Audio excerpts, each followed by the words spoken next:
ए गानगरिया अभी तक ला एको हरिया नहीं जोती अचगा। का बतावा मंडलीन, खेत तोर भटक गए, बड़ा तकलीफ से उसे ला था वो। अरे पानी पलोले रहते वो मालिक राम काका के बोर ले त सुघर बतर कस नांगर जोत लेते वो। ले धीरे धीरे उसे लेगा। अब उसे लुहुचे वो पेट के सवाल है मंडलीन। चल रे भैया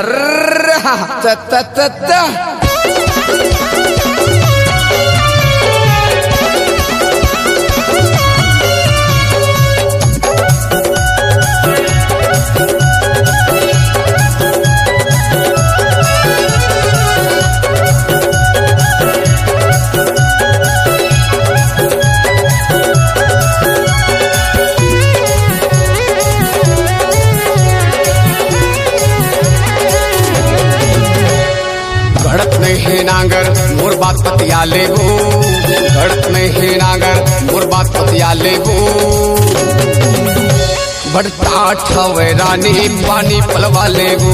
बढ़ता ठवे रानी पानी पलवा लेबो। घड़त में है नांगर मोर बात पतिया लेबो। घड़त में है नांगर मोर बात पतिया लेबो। भटक गए है खेत तोर पानी पलवा लेबू। भटक गए है खेत तोर पानी पलवा लेबू।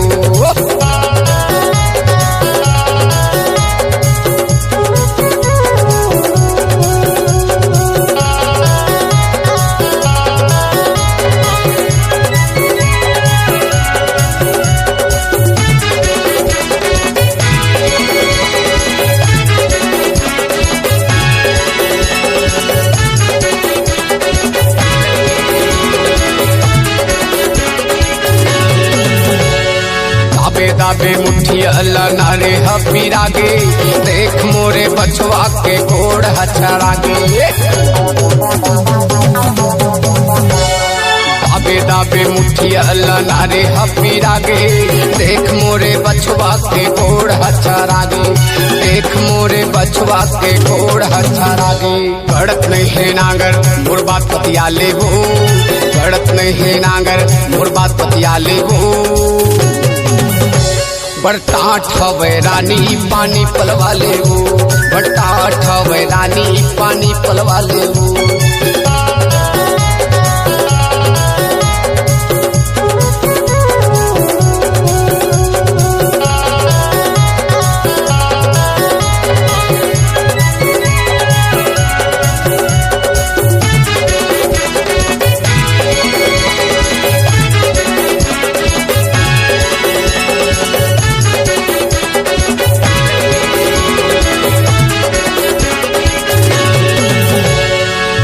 पहले जोते वहां खेत में भिड़ाए।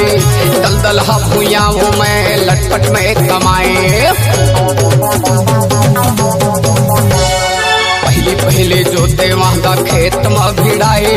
दलदल भूया वो मैं लटपट में कमाए। दलदल भूया वो मैं लटपट में कमाए। घड़त नहीं है नांगर मोर बात पतिया लेबो। घड़त नहीं है नांगर मोर बात पतिया लेबो। बढ़ता ठवे रानी पानी पलवा लेबू। बढ़ता ठवे रानी पानी पलवा लेबू। घड़त नहीं है नांगर मोर बात पतिया लेबू। घड़त नहीं है नांगर मोर बात पतिया लेबू। बढ़ता ठवे रानी पानी पलवा लेबू। बढ़ता ठवे रानी पानी पलवा लेबू। बढ़ता ठवे रानी पानी पलवा लेबू। बढ़ता ठवे रानी पानी पलवा लेबू। बढ़ता ठवे रानी पानी पलवा लेबू।